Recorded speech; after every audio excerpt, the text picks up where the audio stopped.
Good evening and welcome to what is hopefully going to be the last Zoom event ever before life finally goes back to normal. My name is Daniel Kehlmann. I'm a novelist and playwright, and I'm very happy to talk to Hermione Lee, whose book Tom Stoppard, Alive, is now out in paperback. Hermione is, of course, one of the most prestigious biographers of our time. She wrote biographies of Edith Wharton, Penelope Fitzgerald, and of course, she wrote what is generally considered the definitive work on the life of Virginia Woolf. She was the president of Wolfson College, Oxford, and is a retired professor of English literature. Last year, she published this big book, in every sense of the word, about Tom Stoppard, which is what we're going to talk about tonight.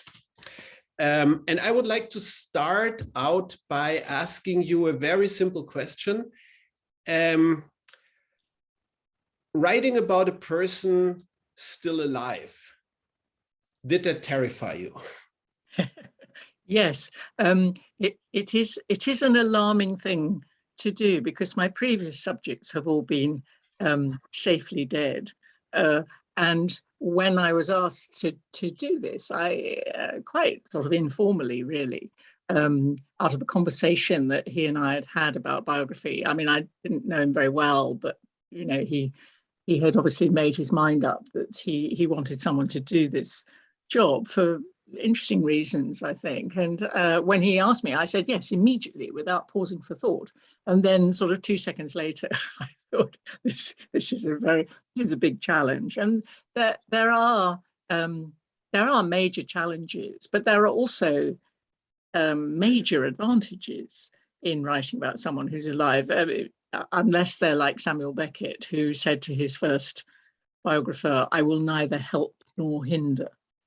So Tom Stoppard did help and he didn't hinder.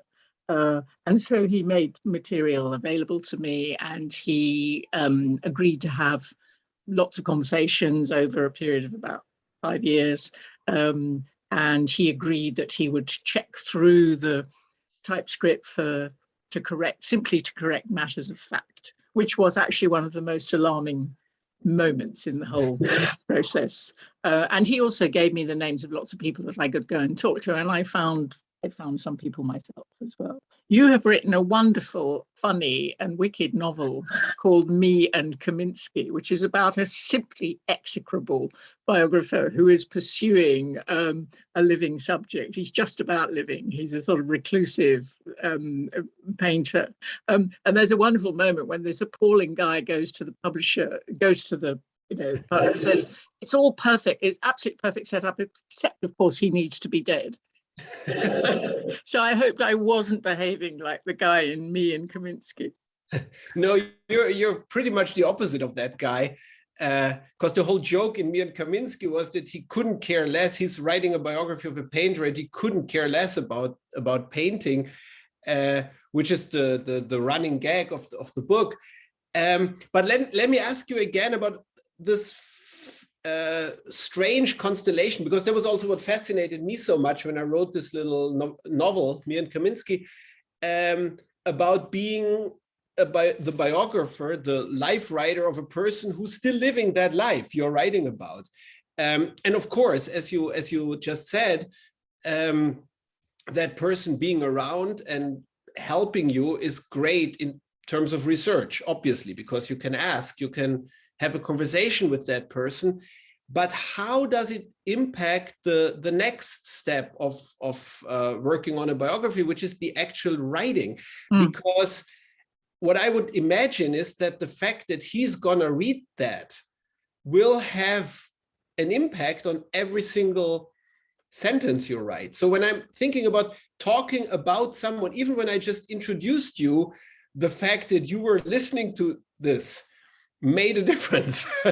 So how did it impact the actual writing? Yes. Were you able to forget about him being a reader of this book? It's the key question, which I would expect from you. So he said, very interestingly, early on, he said, I imagine it's going to be that we will be leading parallel lives. You'll be writing about my life, and I'll be leading my life.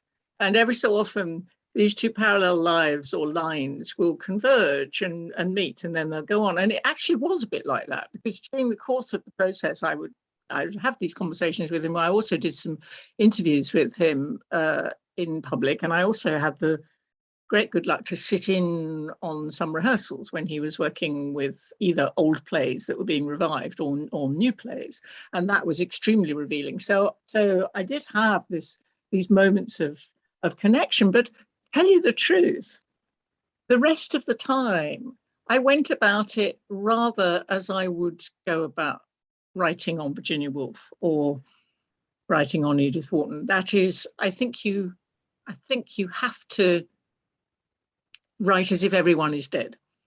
You know, you can't be constantly pulling your fingers off the machine or your pen off the page thinking, oh dear, should I say this? So actually, I was fairly internally brutal about the writing, although one of the interesting features of this life is that it is generally agreed that this is a very decent human being. And this is a person who, in the theatre world and the media world, which are, as you know, worlds that are not free of spite and malice, it is quite hard to find people who are going to say bad things about Tom Stoppard. They, on the whole, will speak with admiration and respect about him. So the tone of the book, ultimately, I think is one that is positive and admiring. But I hope that I didn't pull back from difficult moments in the story of the life. But I have to agree with you that his life, and you make that very clear in your retelling of that life, his life has this wonderful aspect that things work out in general. And the only other example I can think of, and I will now prove the cliche that no German can talk about literature without mentioning Goethe very soon, very early on.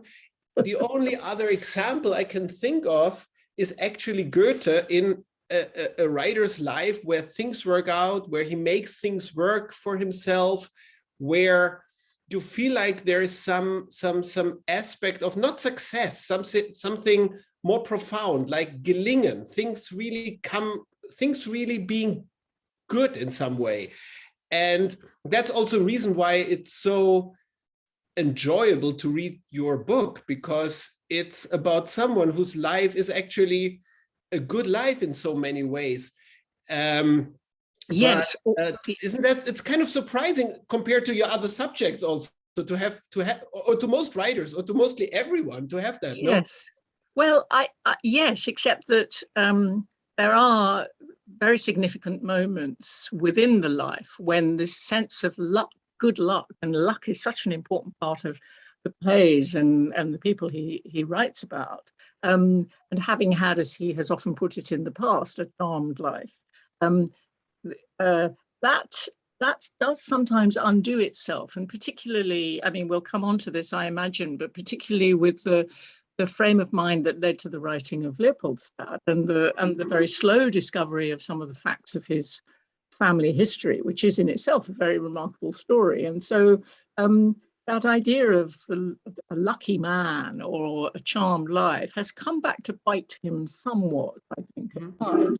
And, you know, this has not always been plain sailing. And I think one of the things people perhaps don't know so much about is, well, a couple of examples is that before he leapt to fame at 29 with Rosencrantz and Guildenstern, there'd been, you know, 10 years of hard slog in every medium that would fall to his hand of trying to make a success as a playwright and as a writer. So that wasn't an entirely charmed period of his life. There was a very difficult first marriage. That was a hard time. And there were all kinds of having said that he is mostly liked and admired, which I would hold by, there were also quite a lot of moments of hostility towards him, particularly in the 70s and 80s, when British theatre, as you will know, was, quite preponderantly radical and left-wing and socialist and identified, experimental British theatre was very much associated with the Royal Court Theatre, for instance. And there was a guy at the Royal Court in the early 70s who said, our mission in life, more or less, is not to put on a play by Tom Stoppard, because he was seen, as a somewhat dandyish, apolitical establishment figure in some ways. And that has rather sort of lingered, though I think it has been continually disproved or indeed become irrelevant, actually. So, I would slightly pull back from the idea that it is a totally charmed life. But you're right, by comparison with, I don't know, Kafka, Yeah. it's a pretty charmed life. And it just feels very reassuring, soothing. I actually read the book on the peak of the dark Berlin winter in lockdown, and it was very soothing to actually be. And you're right. There are of course there are setbacks. There are moments when he's in trouble in many ways. There are of course. How could there not be in a human life? But then you always feel like this is one of the very few examples of a life where things never come apart in a way that makes it impossible for them to heal or come together again. So it's the kind of thing that shouldn't exist or shouldn't happen, but sometimes, thankfully, yes, does. Yes, and I think it has to do actually with a very strong work ethic. Yes. I mean, although he had that too. Yeah, true. I mean, he will often self-deprecatingly say that, he hasn't worked as hard as some people he knows, and he doesn't keep regular hours, and he should sit down at his desk at 9 a.m, work through till 6 p.m, and he's never really done that.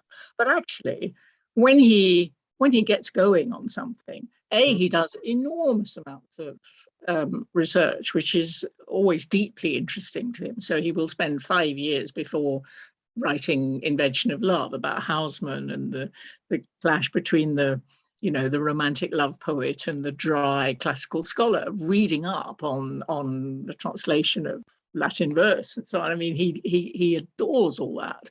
And then he will work extremely concentratedly. I don't know if these are like your work patterns, but once he gets going, he's absolutely inside it and he doesn't want to be interrupted. So I think the sense of calmingness or reassurance is partly from someone who's got enormous amounts of energy, which keeps going on enormous numbers of fronts as well. I wanted my text sometimes to be like music, yes, rather than linear prose, so that I could write down the 7 things he's doing at once on any particular week of the year. I got a sense of that work ethic when he adapted a play of mine as a radio play, The Voyage of the St. Louis, and I got to know a different side of him, not different, but like the side of the work ethic side. And he was sending me a lot of very short text messages with questions while he was working, and it was constant. Like he started on this, and then it went on for about 3 weeks, and then it was done.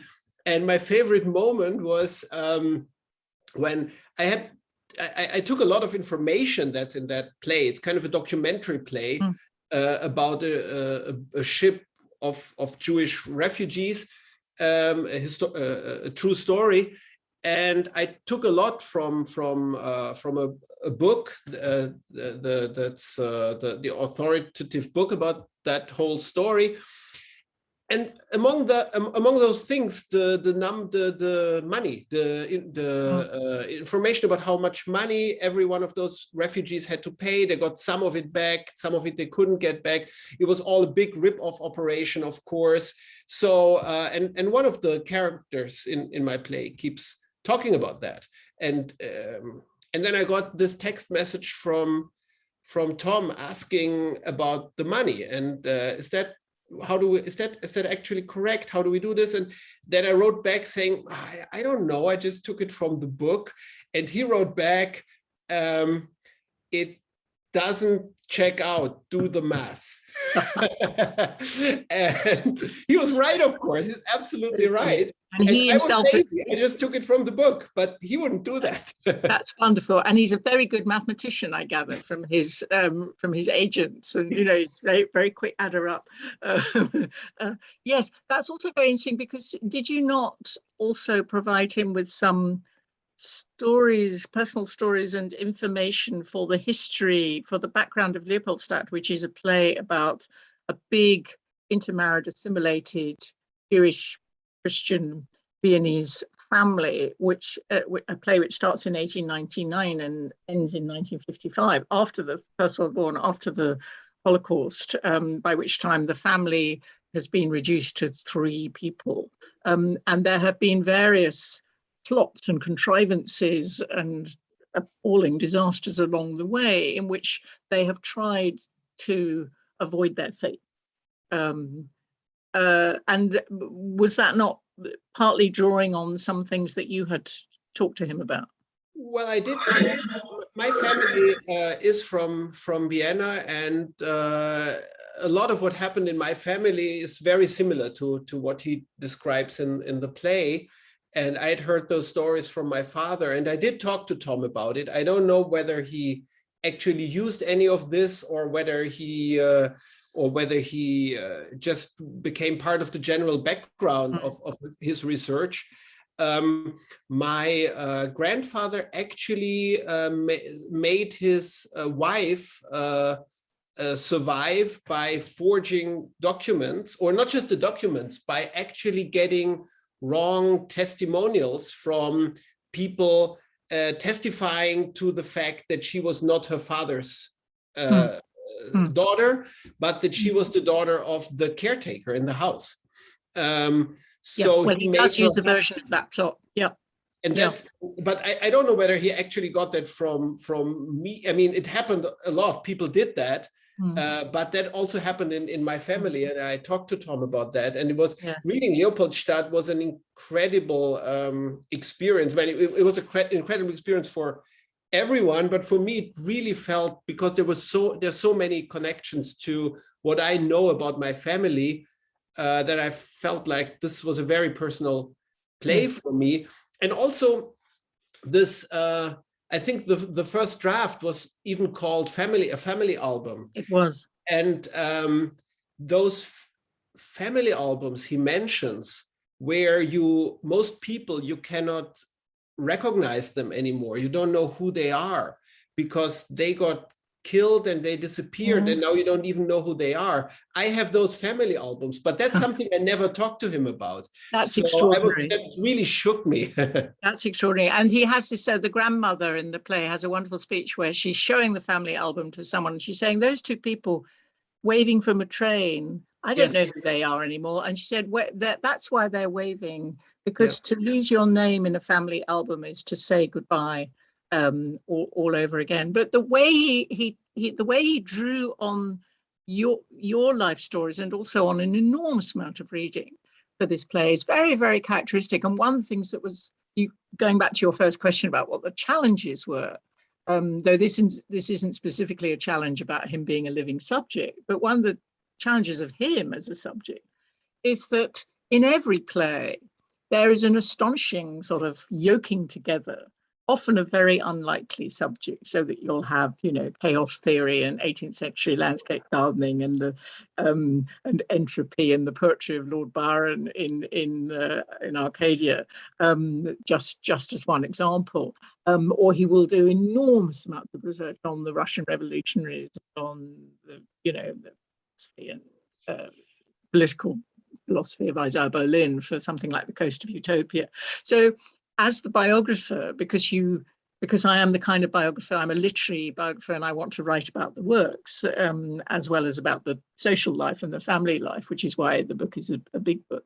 You do find you're sort of running along behind, trying to mentally catch up with this astonishing gift he has for a sort of magpie acquisition of knowledge in order to turn some very unlikely subjects into a drama.